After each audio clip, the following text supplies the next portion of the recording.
My brother's voice shattered the Thanksgiving silence. $13 million? Ethan shouted, shoving his phone across the table. She's been hoarding a fortune while we struggled. My mother gasped. My father went pale.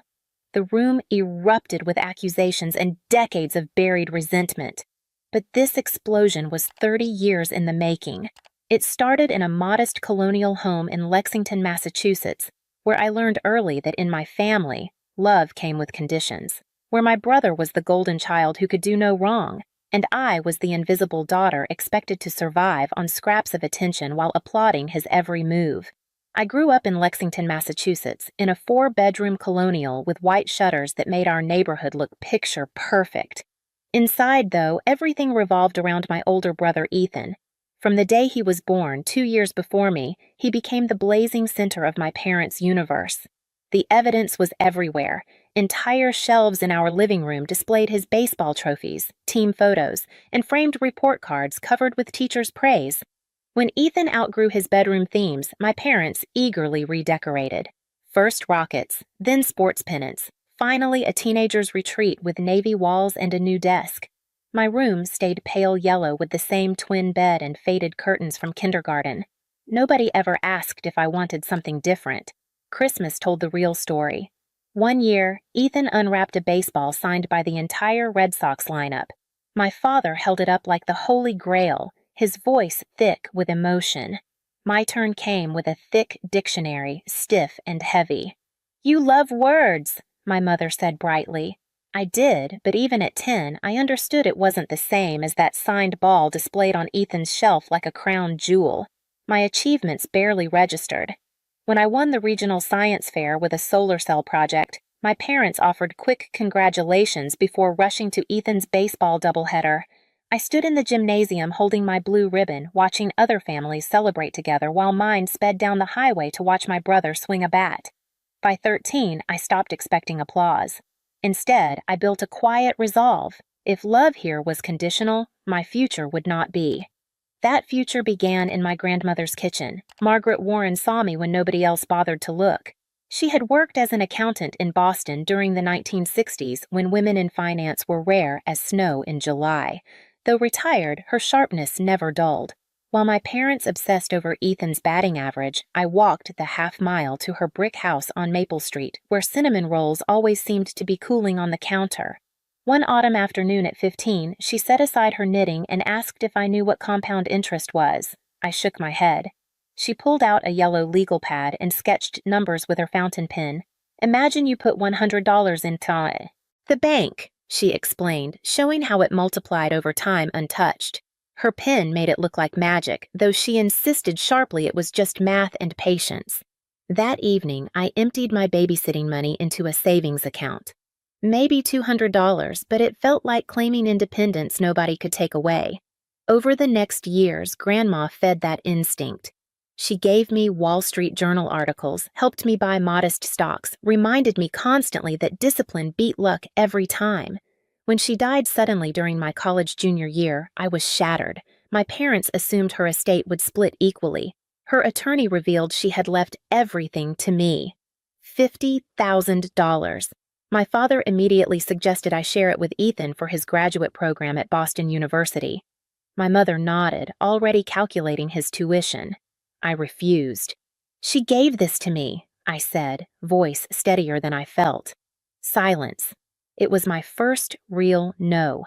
I invested every cent exactly as she taught me. Her final words echoed like a mantra. "Wealth whispers, Selena, it doesn't shout." College deepened the divide. Ethan went to private university in Connecticut, tuition paid in full. My parents drove him to campus with a car packed with new Pottery Barn furniture. I earned a scholarship to UMass Amherst. My father dropped me off with 2 suitcases and basement hand-me-downs, saying I'd figure it out. I did. I worked the coffee shop opening shift before 8 a.m. classes. Weekends meant library circulation desk and tutoring economics students. Exhaustion was constant, but I held perfect grades like a lifeline, determined never to waste Grandma's gift. Finance became more than a major. It was my escape route, my path to independence nobody could strip away. My junior summer, I landed a competitive internship at a Manhattan investment firm. The energy of New York City, the towers, the Wall Street rush at dawn ignited something that never dimmed. After graduation, I accepted a junior analyst position at Blackstone. The salary was modest by industry standards, but the exposure was priceless. I rented a tiny Queens apartment with 3 roommates, survived on takeout dumplings and bodega coffee, and invested half every paycheck without exception. By 26, after years of studying market patterns until my eyes burned, I took the leap. I launched my own boutique investment firm targeting undervalued companies in emerging industries bigger firms ignored. At first, just me in a cramped Brooklyn co-working space surrounded by startups chasing dreams. But opportunities came fast when you knew where to look. A biotech startup developing cancer diagnostics, a Vermont renewable energy firm designing solar storage, a tech acquisition that tripled value in 18 months. Each calculated risk multiplied my wealth. By 32, my net worth quietly hit $13 million. Outwardly, nothing changed at home. I drove rentals instead of my Tesla Model. Wore Uniqlo instead of the designer pieces in my Manhattan closet. Deflected job questions with boring vagueness. The mask felt necessary, but yearly it grew heavier. Each visit home required more energy to maintain the illusion I was still the struggling little sister barely surviving. Then Michael entered my life, and he saw through everything. I met Michael Carver at a charity fundraiser, one of those evenings where finance types and creatives mingle under Edison lighting, pretending casual networking. He wasn't finance. He was an architect with a Manhattan practice known for elegant functional designs. What drew me wasn't his resume. It was how he listened, really listened in ways I wasn't used to. We started with post-work dinners, then Central Park weekend walks where he pointed out architectural details I'd never noticed, eventually nights cooking together and talking past midnight. Michael never asked about numbers I managed or clients I served. He wanted to know what books I loved, why I still cooked Grandma's recipes every Sunday, why I deflected whenever family came up. For months, I gave practiced deflections. They're fine, just busy, nothing to tell.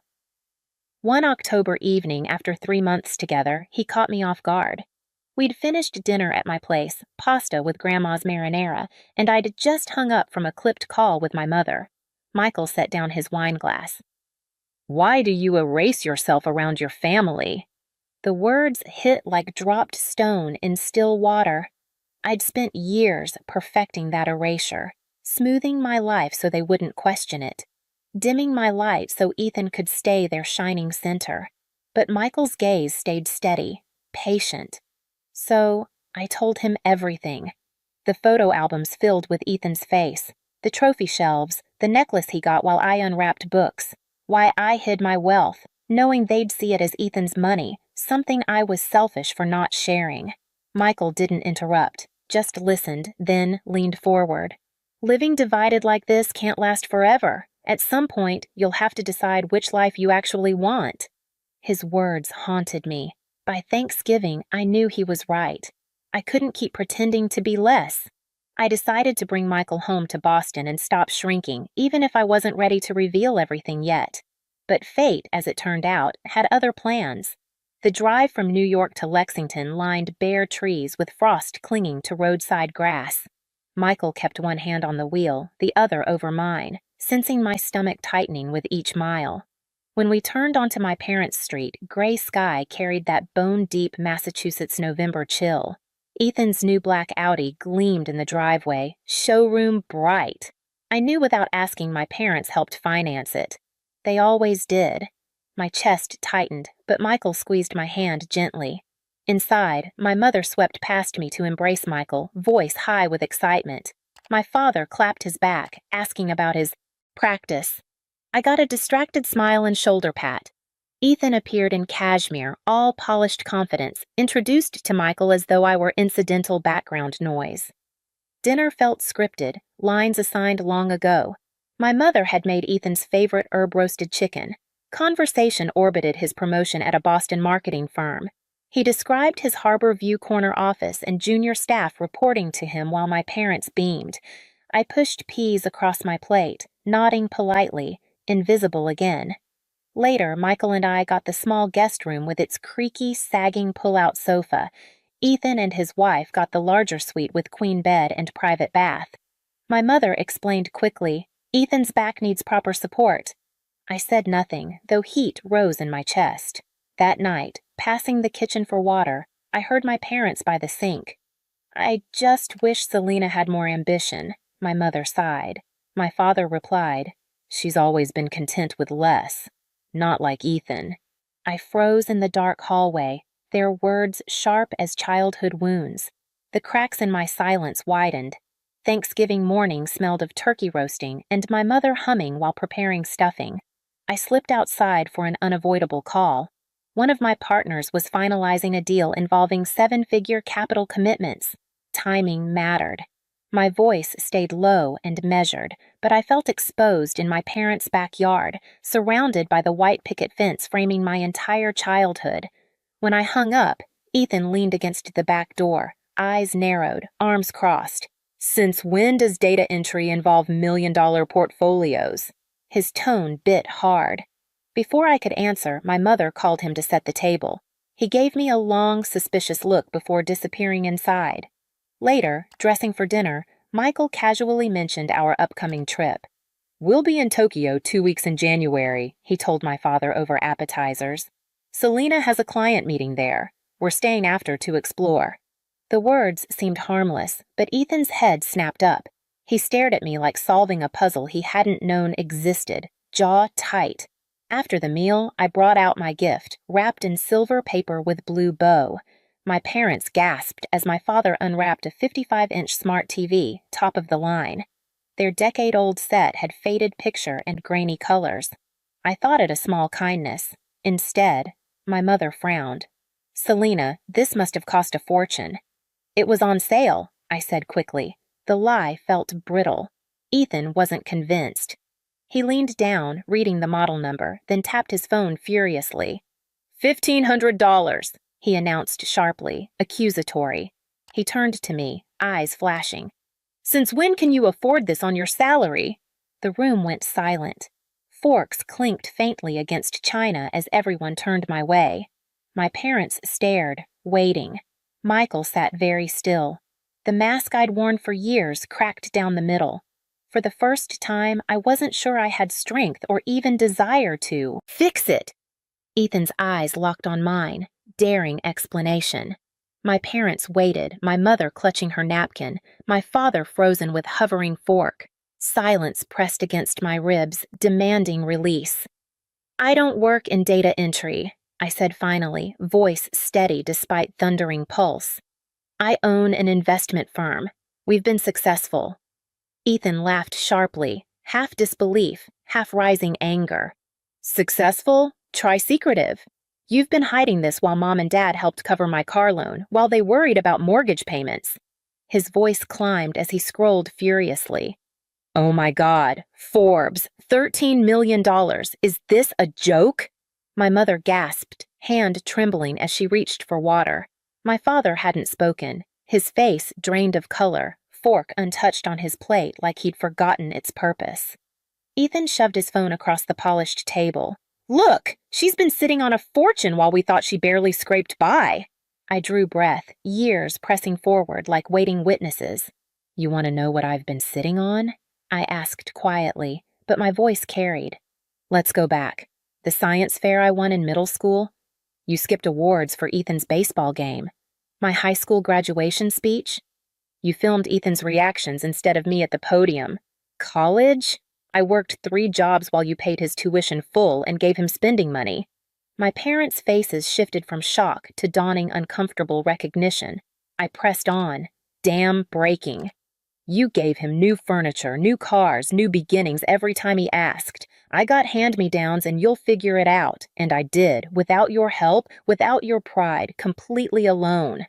Silence except Ethan's uneven breathing. His expression hardened, anger simmering past disbelief. "You're selfish," he spat venomously. "You let us think you were nothing while hoarding millions like a dragon." I met his glare unflinching. I owe you nothing. Every dollar came from my work, my discipline, my choices. I built this alone. Ethan jabbed a finger across the table. Family helps family. That's how it works. You think you're better than us? Michael, silent through the eruption, leaned forward. His calmness cut through chaos like a knife. From what I've seen, Selena has been giving to this family her entire life. Just not with money. She's given patience, silence, and space for everyone else to shine. Maybe it's time someone gave her the respect she's actually earned. Ethan's face flushed crimson, no quick retort ready. My mother's sobs filled where words might have landed, shoulders shaking. My father just stared, fork still on plate, as if lifting it had become impossible. I stood slowly, laying my napkin beside my plate with deliberate care. Michael and I will be staying at a hotel tonight. My voice didn't waver. My mother reached out, pleading through tears, but I stepped back. Michael rose beside me, steady and certain. Together we walked through the dining room, past an untouched pumpkin pie on the counter, through silence, heavy as stone, out into cold November air. The night sky was sharp and clear, stars visible despite suburban lights. The chill braced my skin. For the first time in years, the weight of silence felt lighter, though I knew the cost of breaking it had only begun to show. Morning light streamed through hotel curtains, pale and unforgiving. My phone buzzed relentlessly. 17 messages from Ethan swinging between outrage and guilt. My mother left tearful voicemails begging me back, insisting we could talk through everything. I silenced the phone, let quiet settle. A knock sounded. Michael opened the door to find my father.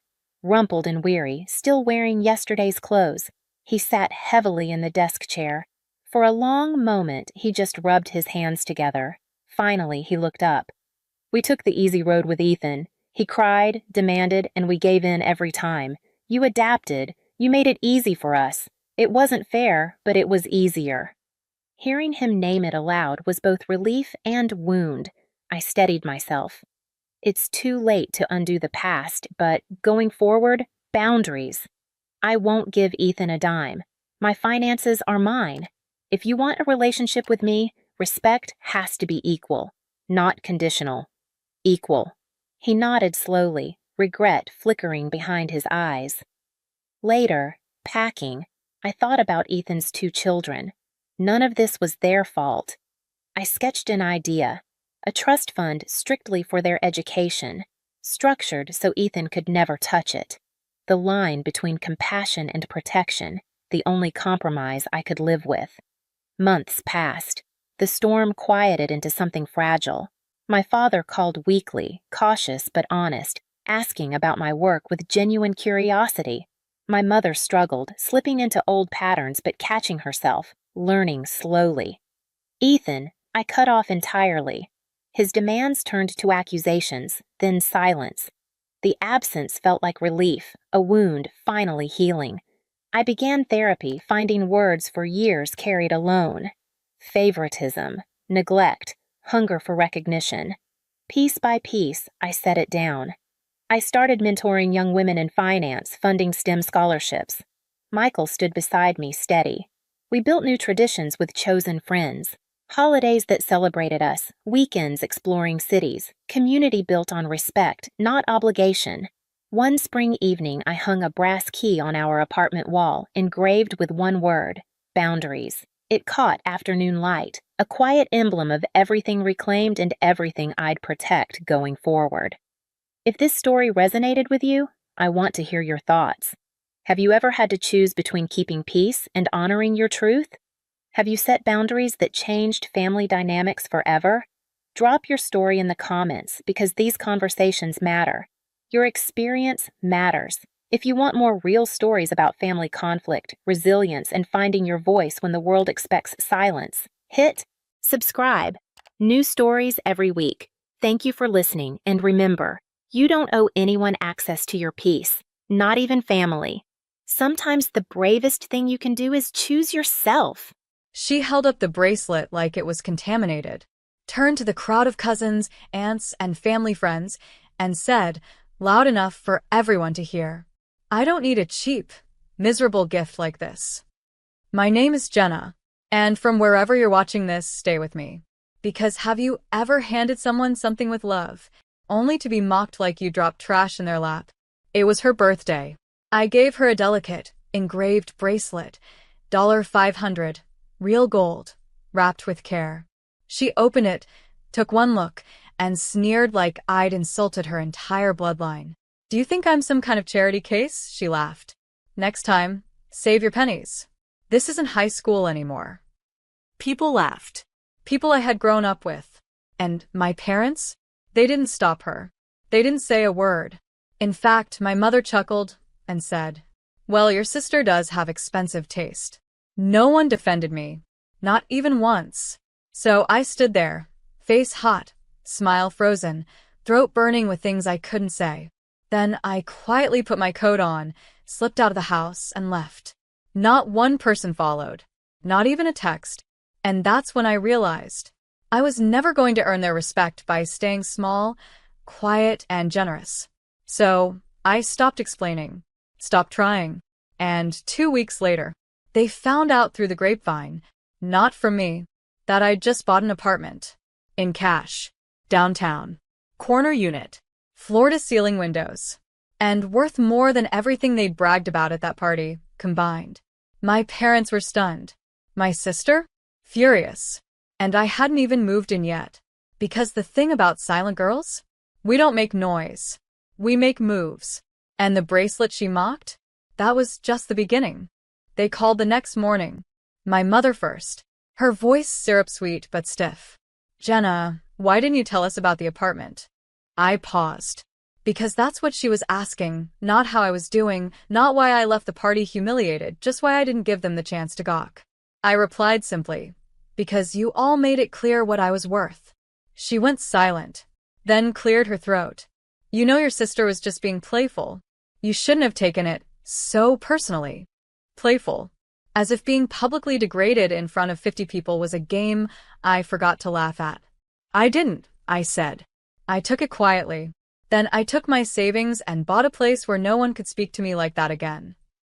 Click. One by one, the calls came in. My aunt, my cousin, even my dad, who rarely called unless something broke in the house. "You paid in cash?" That's all he asked. Not "congratulations." Not "I'm proud of you." Just disbelief coated in bitterness. I knew why. Because they'd spent years treating me like the underachiever. The girl with hobbies, not a career. The one who always showed up with thoughtful gifts, but never matched their loud, luxurious flexes. But what they didn't know, while they were busy measuring worth in car brands and vacation photos, I was building equity in silence. Every check I didn't blow on status symbols, it went into that apartment. Every hour they laughed at my little freelance work, it paid for that view. So when my sister texted me 3 days later with, "Where did you get that kind of money? Did someone die or something?" I didn't answer. I just posted a photo to my Instagram story. My keys. The gold bracelet she threw back at me, now hanging on the doorknob of a custom-built closet. Captioned, "You thought it was cheap. I used it to open the next chapter." She left me on read. But I wasn't done. Because if they thought buying the apartment was the climax, they had no idea what was coming next. A week after the photo, the energy shifted. Suddenly, I was interesting to them. Not loved. Not respected. Just rebranded. The sister they once mocked for being too quiet, too modest, too frugal, now had leverage. My cousin Mia called to catch up. Said she always knew I'd do something big. Lies. I remember when she laughed as my sister tossed the bracelet aside like a napkin. But I let her talk. Let her pretend she'd always believed in me. Because now, I was playing a new game. Watch who switches sides the moment they think you have something they want. My sister finally cracked. She showed up at my building. I saw her through the intercom camera, oversized sunglasses, a stiff designer coat, fake smile. "Hey," she said. "Can we talk?" I buzzed her in. Not because I owed her anything. Because I wanted her to see it. The lobby. The elevator. The view. The reality she thought I'd never have the guts or brains to create. She walked in, eyes scanning everything, jaw tight. "This place is cute," she said. Cute. That's what she said about my last studio apartment. The one with peeling paint and a broken heater. She walked to the kitchen island where I'd left the bracelet. The same one she humiliated me for giving her. "I didn't mean to be rude at my party," she said, not looking at me. "I was drunk. And honestly, I didn't think you'd take it that personally." I leaned against the wall. "You didn't think I'd take it personally because you never thought I mattered." She flinched. Good. Because this wasn't about a bracelet. It was about years of being the backup plan, the quiet shadow, the polite daughter who is never invited to shine. And now? She was standing in a space I built, without her approval, without my parents' help, without asking anyone to clap. She crossed her arms. "So, what now? You think you're better than us?" I smiled. No. "I think I finally stopped needing to be included." She left without saying another word. But I wasn't done, because silence was never weakness. It was strategy. And the next move I had planned was going to burn everything they thought they knew about me. 3 days later, I did something no one expected. I invited them all. My parents, my sister, the cousins who laughed, the aunts who whispered behind wine glasses. To dinner. At my apartment. No explanation. Just one line in the invite. "You've had your turn to speak. Now it's mine." They showed up, of course. Curiosity is stronger than guilt. My mother brought a bottle of wine. My father brought silence, and my sister? She brought attitude, dripping in designer labels and fake remorse. The apartment was spotless. Soft jazz played in the background. The table was set, minimal, elegant. But there was no food. Just envelopes. One for each seat. They stared at them, confused. I stood at the head of the table. Calm. Clear. "You've all made a lot of assumptions about me," I began. "About who I am, what I earn, what I deserve." No one interrupted. First time in years. I gestured to the envelopes. "Open them." They did. Inside. Screenshots of my business revenue. My investment portfolio. The articles I ghost wrote for the publications they idolize. The one-pager for the app one co-founded. And the invoice where I got paid $25,000 for a single brand campaign. Gasps. Shuffling. The sound of illusions cracking like glass. My father blinked at the page. "You're a partner in that app? The one that just got funded?" I nodded. "Since day one." My sister clenched her jaw. "So, this is what? Revenge?" "No," I said softly. "This is correction. You labeled me the underachiever. The cheap one. The one who didn't belong." I walked slowly around the table. "But while you were too busy comparing labels and vacations, I was building freedom. Not just to live, but to walk away." I stopped behind my mother. "You taught me to stay quiet, to be polite, to never embarrass family." I leaned closer. "Tonight, I'm breaking all 3 of those rules." I held up the bracelet. "The same one you laughed at? It wasn't just a gift. It was a test. And you failed." Dead silence. No one moved. No one laughed. And for the first time in my life, I wasn't begging to be heard. I was being listened to. My sister stood, arms folded, voice tight. "You really think waving money around makes you better than us?" I met her gaze. No. "I think finally being respected for what I built is long overdue." She scoffed. "You're still bitter. Still that insecure little girl who always wanted attention." I smiled. Not out of amusement, but peace. "You know what I wanted?" Space. To exist without being mocked, corrected, or made smaller, so you could feel big. I turned to the rest of them. Their silence spoke volumes. Years of casual cruelty, passive-aggressive digs, fake praise. And now? They couldn't even make eye contact. "I didn't ask you here to brag," I said. "Ask you here to give you one last chance to see me clearly." My father finally spoke. "You never said anything. How are we supposed to know?" I tilted my head. "Because every time I did try to speak, you changed the subject back to her." My mother muttered, "That's not fair." "But it's true." I cut in. You watched her humiliate me and called it just how she is.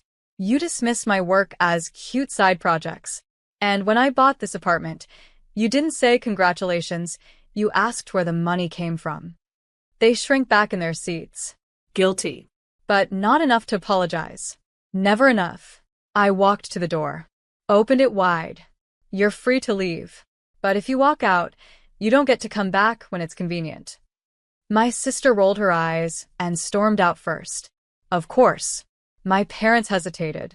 My mother looked like she wanted to speak, to soften, to spin. But I didn't give her the chance. I simply said, "You raised me to endure. I taught myself to rise." She left without another word. The door closed. The lock clicked. And the silence that followed? It wasn't lonely. It was earned. I poured myself a glass of wine, curled up by the window, and watched the city lights below. They'd called me cheap, small, forgettable, but now they knew. I was the girl who gave gifts from the heart and built empires in the background. The bracelet still gleamed on my desk, not a symbol of shame, a symbol of awakening. The next week, I didn't hear a word from them. No texts, no calls, no sarcastic voice notes disguised as checking in. And it felt clean, like finally stepping out of a room that had reeked for years, but you were too polite to say it out loud. I went to work, closed a new brand deal, interviewed 2 interns for the app startup, met a developer for coffee, and signed off on a 6-figure valuation I'd helped build from my living room. And still, they stayed quiet. Until one afternoon, I got a DM request from a cousin I hadn't spoken to since the birthday party. "Hey, your mom's been crying. Says you've turned cold. Says you've changed." Changed? Maybe I had.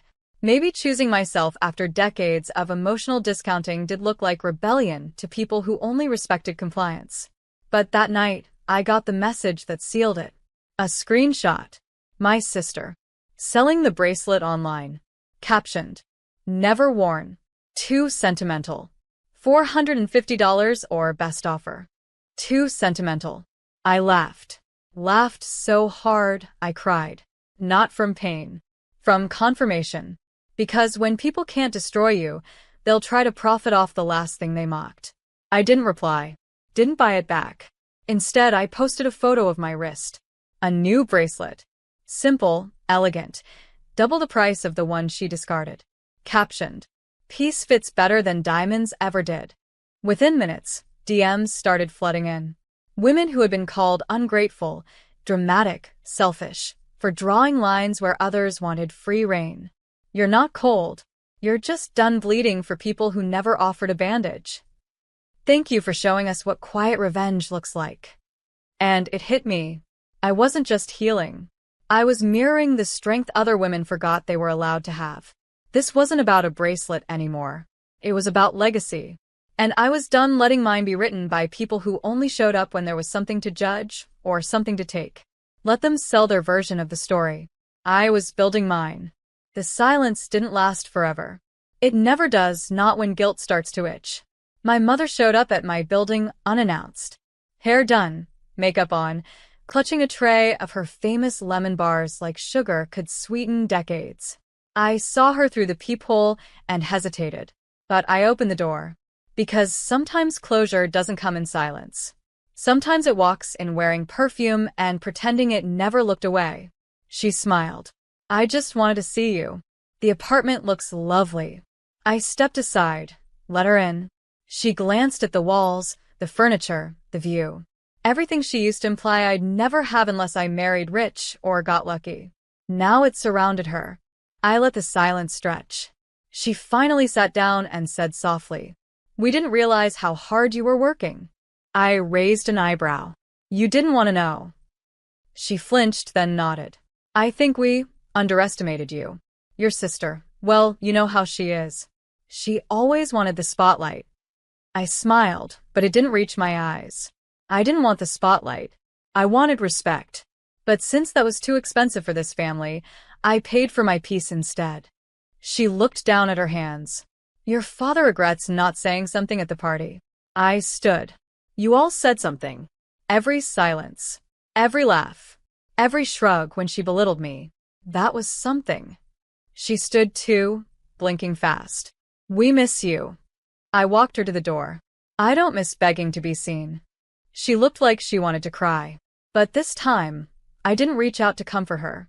Because I wasn't her daughter at that moment. I was her mirror. And she didn't like what she saw. She placed the tray down on the console. "I'll go." I nodded. "You already did. A long time ago."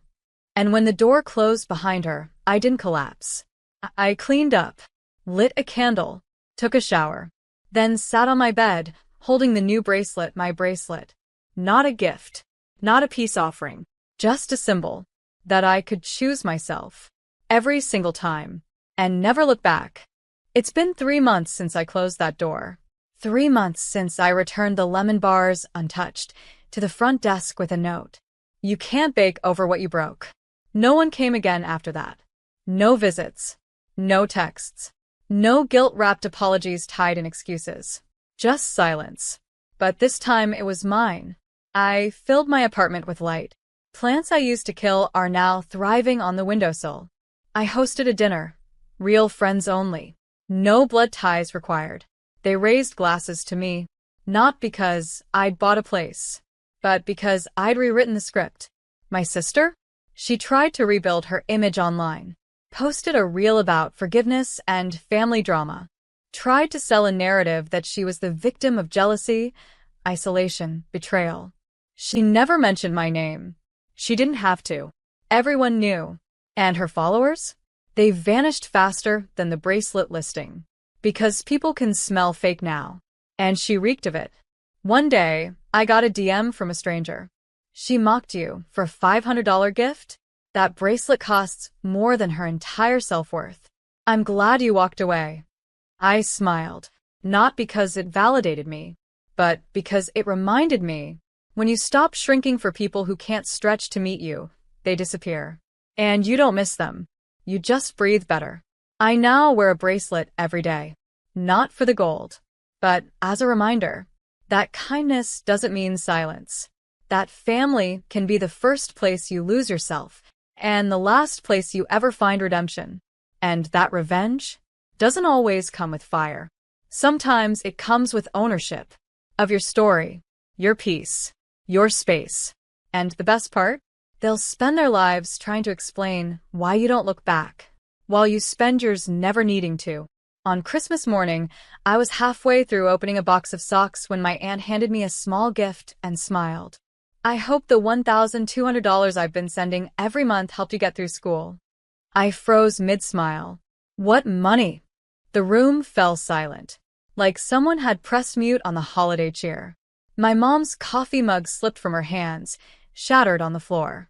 My dad's face went pale, and my aunt, blinking in confusion, tilted her head.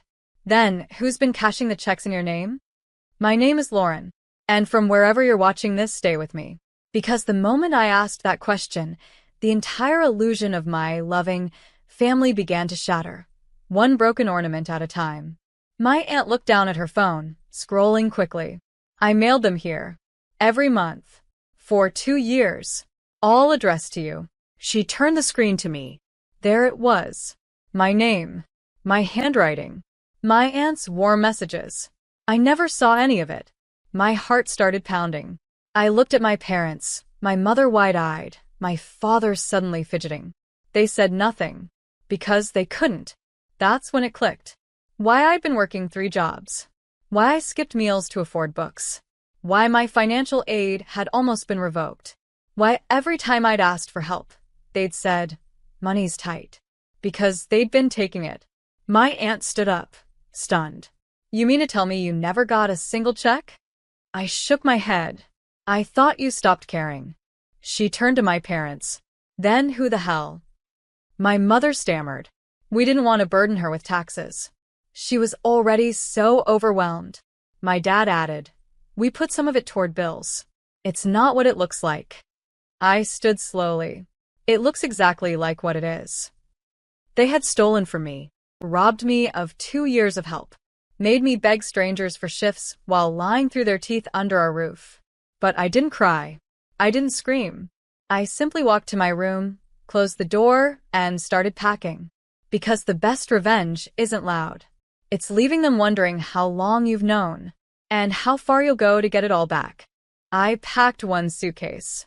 Just one. No drama. No shouting. Just folded clothes, my laptop, and the last remnants of trust they hadn't already spent. Downstairs, I could hear them scrambling. My mom whispering harshly, my dad pacing like the floor would tell him what to do. I walked down with my coat on and my bag over my shoulder. My aunt stood in the middle of the room, arms crossed, her face unreadable. She turned to me. "Where are you going?" "Somewhere they can't touch me." She didn't hesitate. "I'll drive." My mom reached out as I passed. "Lauren, please." "It wasn't like that. We used the money for the family." I stopped, turned to her slowly. "I am family." And then I looked at my dad. Were the vacations worth it? The new furniture? The lies? He didn't answer. Couldn't. Because the truth was written all over the receipts my aunt started digging up. See, she was smart. Meticulous. Each check was trackable. Each one signed and cashed. But never by me.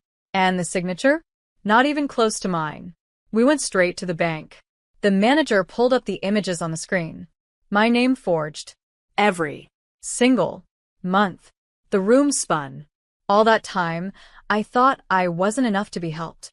But I was just stolen from.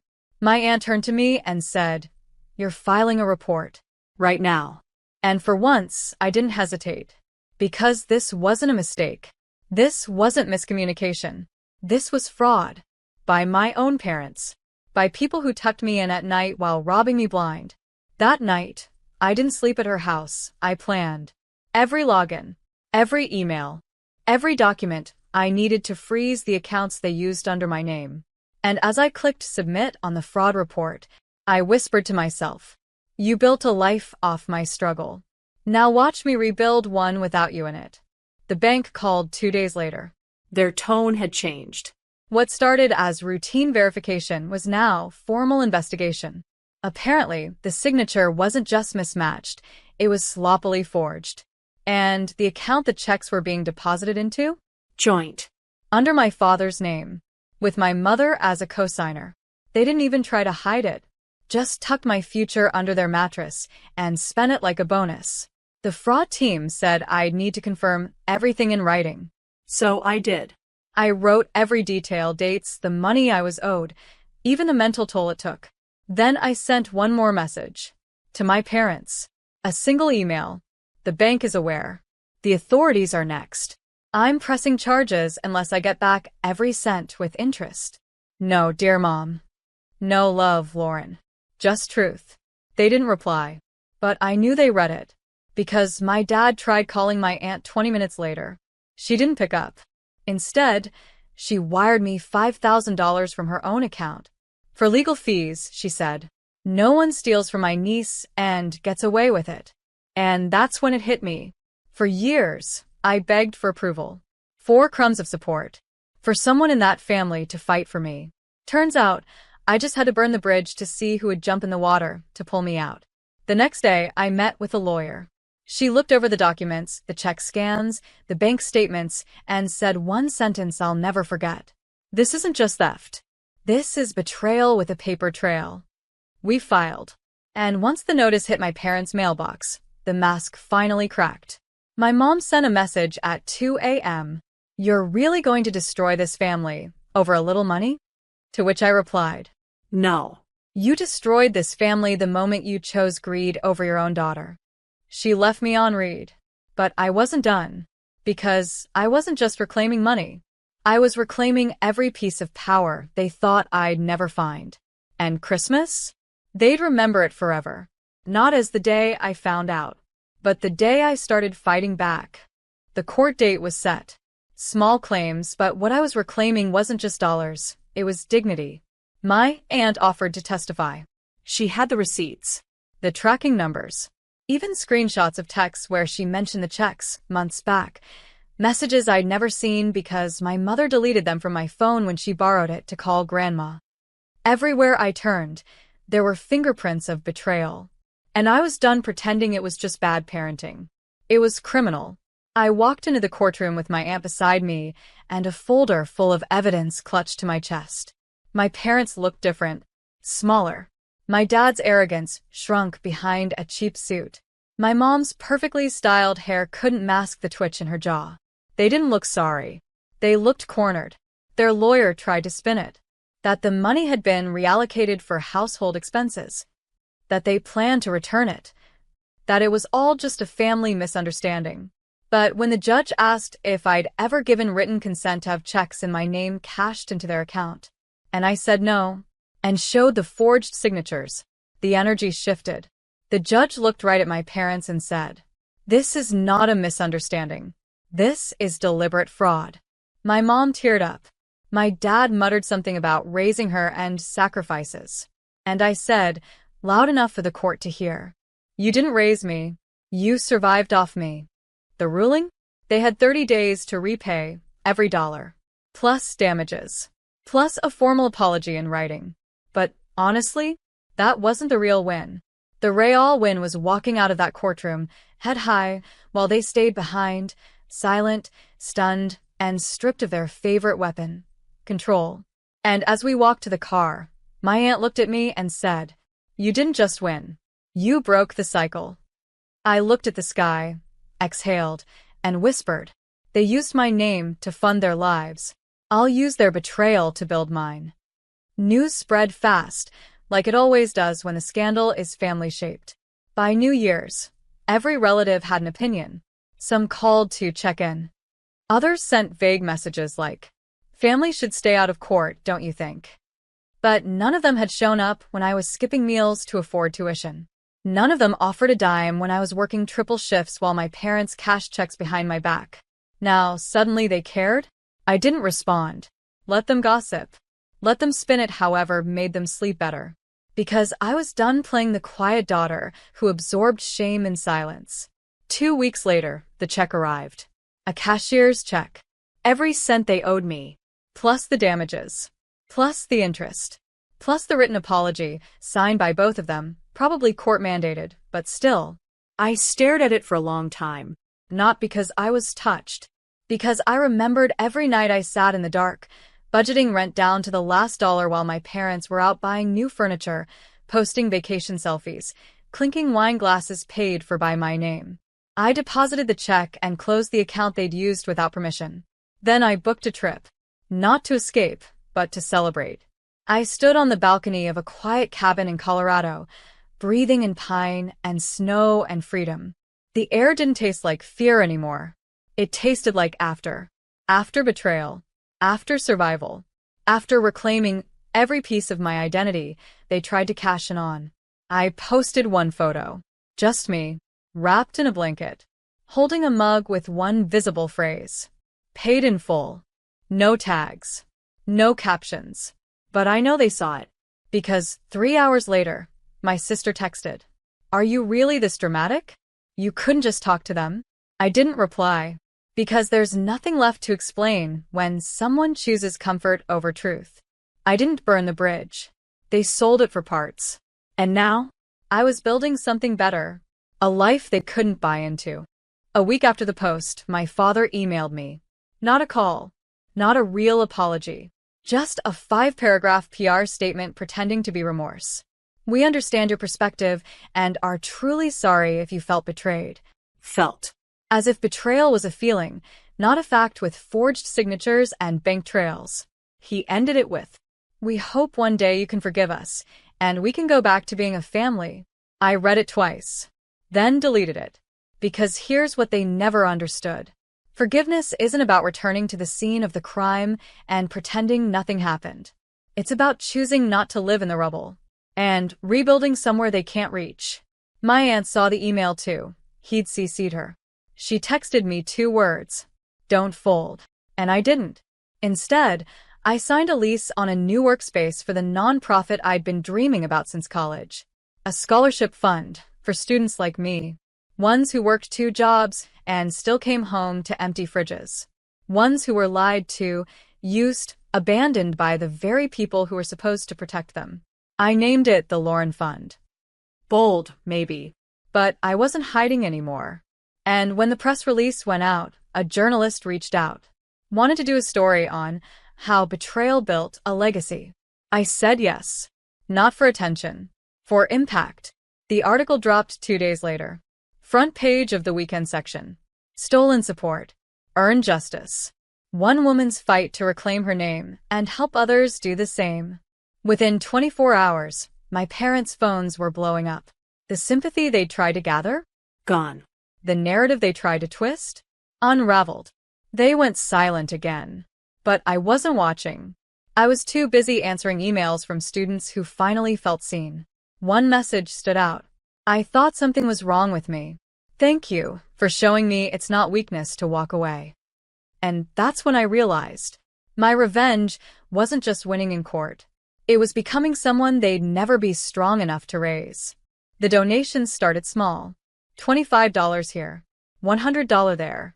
Then an alum from my old college, someone I barely remembered from class, sent $10,000 with a note. Your story reminded me of my sister. She never made it out. You did. Keep going. I sat at my desk and cried. Not because I was sad. Because it finally made sense. All the nights I ate $8 ramen. All the textbooks I couldn't afford. All the moments I questioned my worth while my parents lived comfortably off the money meant to save me. They weren't just pain. They were foundation. Pain, stacked brick by brick into something no one could tear down again. And just like that, the Lauren Fund went viral. Students wrote from community colleges, trade schools, Ivy Leagues.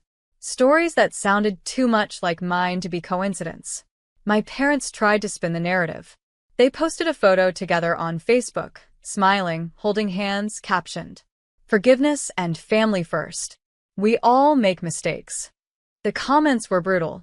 Mistake? You stole your daughter's future. You didn't raise her. You robbed her. They took it down within the hour. I didn't have to say a word.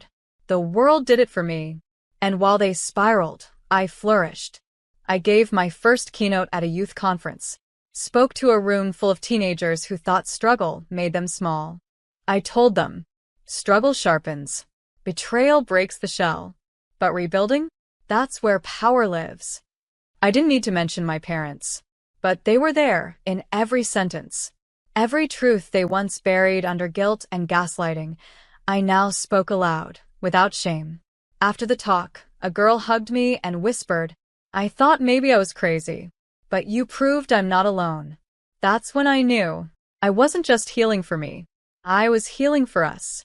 Every daughter who was told she was too sensitive, too dramatic, too much of a burden to believe. The truth?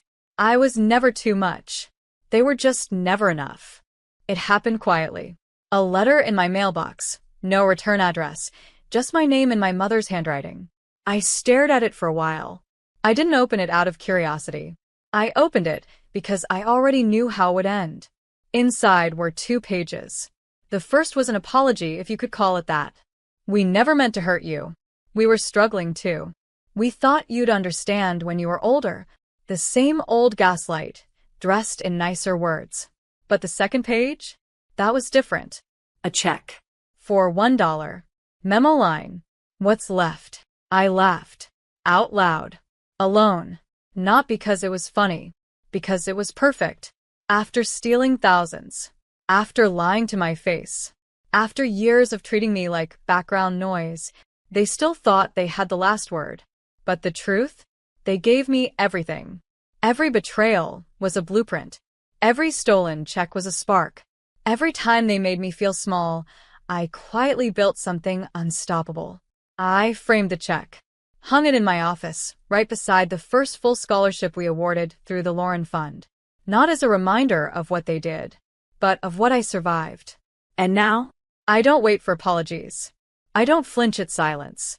I don't shrink for love that only shows up when it wants to be forgiven without accountability. I live. Loudly. Freely. Fully. Surrounded by people who don't just clap when I win. They show up when I struggle. My parents? They became a cautionary tale. The price of betrayal is steep, but the cost of underestimating me? Permanent. So this Christmas, I sat beside a tree again. But this time, I handed someone else a gift. A check. With their names spelled right. And love that couldn't be forged. And when they asked, why me? I smiled and said, because someone once tried to steal my future, and now I help others reclaim theirs. Let them tell their story however they want. This one is mine.